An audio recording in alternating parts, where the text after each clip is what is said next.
keletas metrų.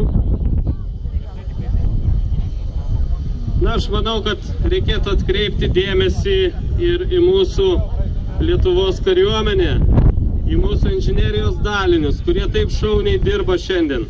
Ir galima jiems paploti. Pažiūrėkit, kaip jie tvarkosi su Nemuno srove. Mūsų inžinieriai. Jiem tai tikrai, aš manau, kad ne ką menkesni manevrai, nes didžiulė atsakomybė ir tik puikus darbas gali nulemti sėkmingą šios operacijos baigti. Na štai, krantas pasiektas. Mūsų kariai, matot, brenda iki juosmens Nemuno vandeniu. Paplokim mūsų vyram.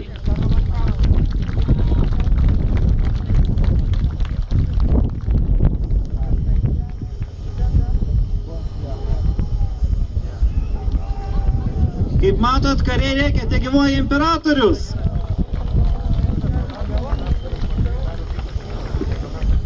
Kiekviena tokia karo istorijos rekonstruktoriaus akimirka įbristi ir į Nemuną iki juosmens ir pajusti tą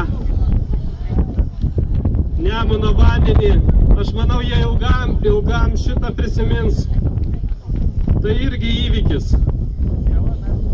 Tam tikras išbandymas savęs.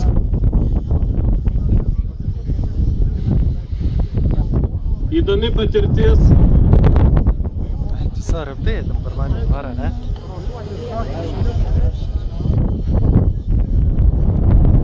Kai kas bando perbėgti vandenio viršum, tačiau ne visai pavyksta. Iš pirmo žvilgsnio atrodo baisiai čia sušlapti kojas, bet kada pėstininkų pagrindinės keliavimo būdas yra pėsčiomis, šlapios kojos natūraliai jau po kelių minučių tampa nutrintomis kojomis. O nutrintas kojas pėstininkui yra labai sudėtinga išlaikyti ir gydyti. Yra labai didelis pavojus, kad šitos žaizdos užsiterš ir tokiu būdu žmogus gali tiesiog susirgti. O medicina tais laikais buvo dar pakankamai primityvaus lygio ir iš tikrųjų elementarus susirgimas gali duoti labai neigiamas pasekmes. Štai jūs matot atvykusi berods rusų vadą. Jis matyt pabandys susitarti dar su tais prancūzais, gal jie patys pereis į kitą pusę. Praleiskite žirgus, atsargiai artėja jūsų, link jūsų.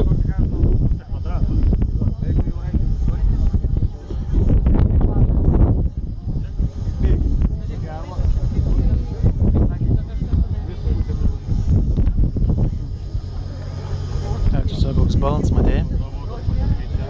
Raudonas.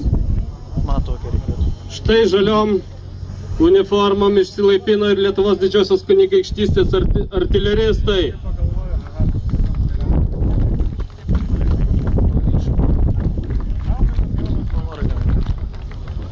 Matot, lipant būgnininkus. Atrodytų, ką čia tie vaikai su tais būgnais, bet be būgnų kariai neturėtų dvasios eiti į mūšį.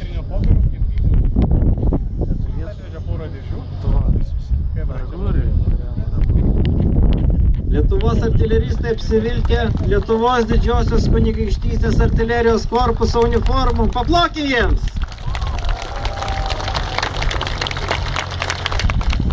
Lietuva sugrįžta!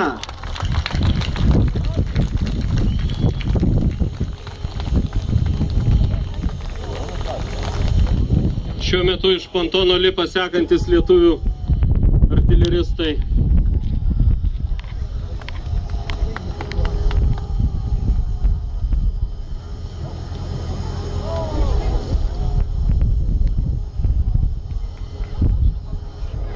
Dabar prieš jūs matome šiek tiek arčiau Nemuno išsirikiavusi pirmąjį Varšuvos kunigaikštystės pėstininkų regimentą. Tai klubas iš Latvijos, Ryga.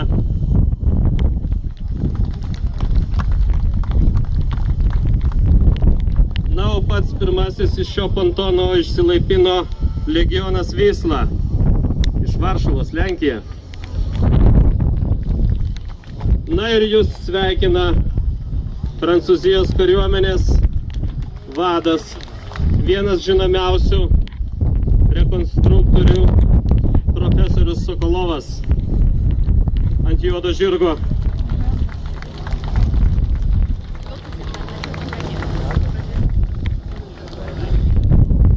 žinot, vyriausią vadą visada lygdė keletas adjutantų. Jie yra skirstomi kelias kategorijas.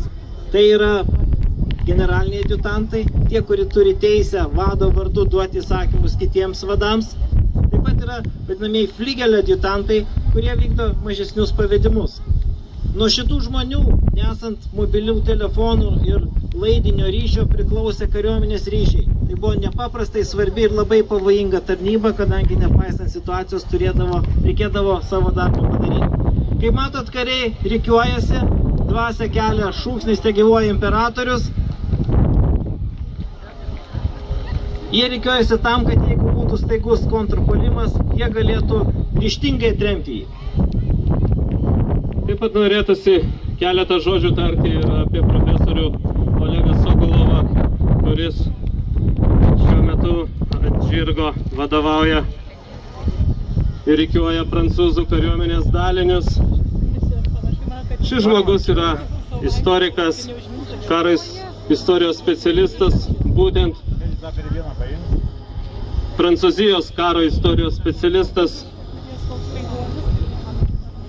parašęs keletą žinomų knygų apie Napoleono kariuomenę 1999 metais ir 2006 metais išleidęs 2 tomų veikalą apie Austerlicą, Napoleoną, Rusiją ir Europą. Šis profesorius yra žinomas visam pasauliui. Jo autoritetas yra pripažintas, jisai dalyvauja įvairiuose ir televizijos laidose, ir kaip filmų konsultantas Prancūzijoje, Anglijoje, Jungtinėse Amerikos valstijose, Ispanijoje, na be abejo Rusijoje. Ir šis žmogus yra vienas iš tų žmonių, kurie būtent pažadino šitą karinės rekonstrukcijos judėjimą tuometinėje Sovietų Sąjungoje. Kaip matot, pontonas toliau vyksta paimti trečiosios partijos, o kariai po truputį žygiuoja į mūšio lauką. Jūs esat laisvi pasirinkti ar palaukti trečiosios partijos, ar paskubėti užimti patogesnės vietas mūšio lauke. Aišku, iš karto norėtume ir jūs perspėti ir pasakyti, kad saugomėtumėt savo vaikus, nepaleistumėt jų be priežiūros. Aplinkui jodinėja žirgai, kurie gali iškrėsti įvairiausių staigmenų. Taip kad būkit atidus, neikit, nekirskit stop juostos ir pasirinkit saugias pozicijas renginio stebėjimui.